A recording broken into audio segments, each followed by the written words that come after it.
ये तीन संकेत बताते हैं कि आप दोनों एक दूसरे को बहुत याद कर रहे हो। तो चलिए वीडियो को शुरू करते हैं। रिश्ते और प्रेम की दुनिया में यादें केवल दिमाग का खेल नहीं होती, बल्कि ये आत्मा की भाषा है। जब दो लोग सच्चे दिल से जुड़ते हैं तो उनकी आत्मा आपस में संवाद करती है। ये क्रिया उस वक्त होती है जब शब्दों का आदान प्रदान बंद हो गया होता है।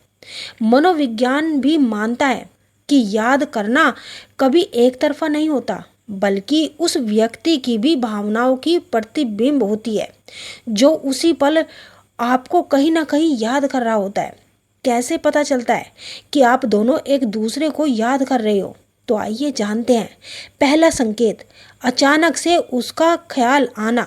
बिना किसी वजह, बिना किसी कारण आप व्यस्त हो और उसी वक्त उसकी यादें आपके दिल और दिमाग में दस्तक दे जाती है।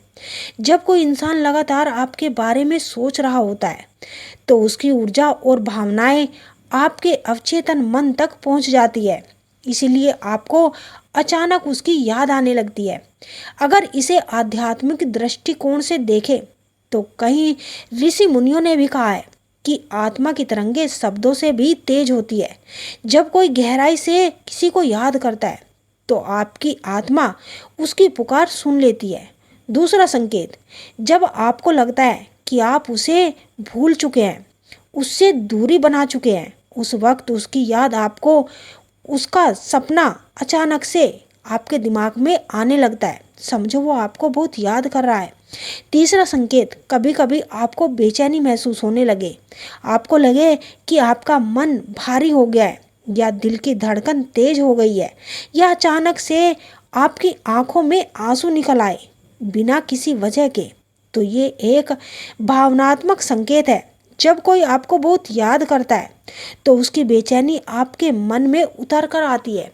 यदि किसी पराई स्त्री को याद करके आपका मन भी बार बार संबंध बनाने को करता है, आपका मन भी बार बार भटकता है।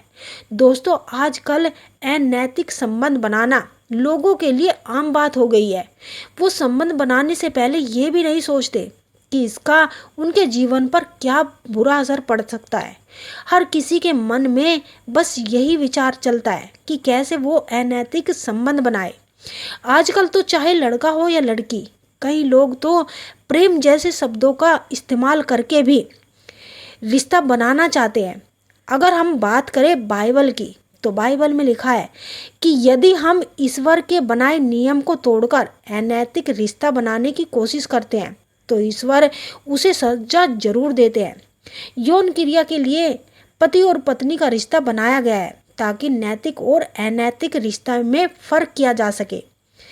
कुरान में भी केवल पति पत्नी से ही रिश्ता बनाने को सही माना गया है।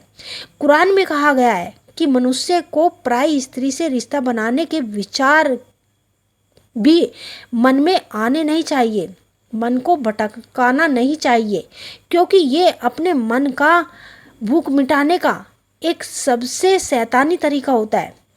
गीता के अनुसार स्त्री और पुरुष को केवल विवाह होने के पश्चात ही रिश्ता बनाना चाहिए। त्रिवेद में भी विवाह के उपरांत ही संबंध बनाने को सही कहा गया है। अर्थात सभी धर्मों में विवाह होने के उपरांत ही अनैतिक संबंध को अपराध की श्रेणी में माना गया है। जो समस्त इच्छाओं को त्याग देते हैं और बिना किसी अपेक्षा के कर्मों के पथ पर चलते हैं, वो इंसान अच्छे कर्म करता है। वही स्थिर बुद्धि वाला पुरुष होता है।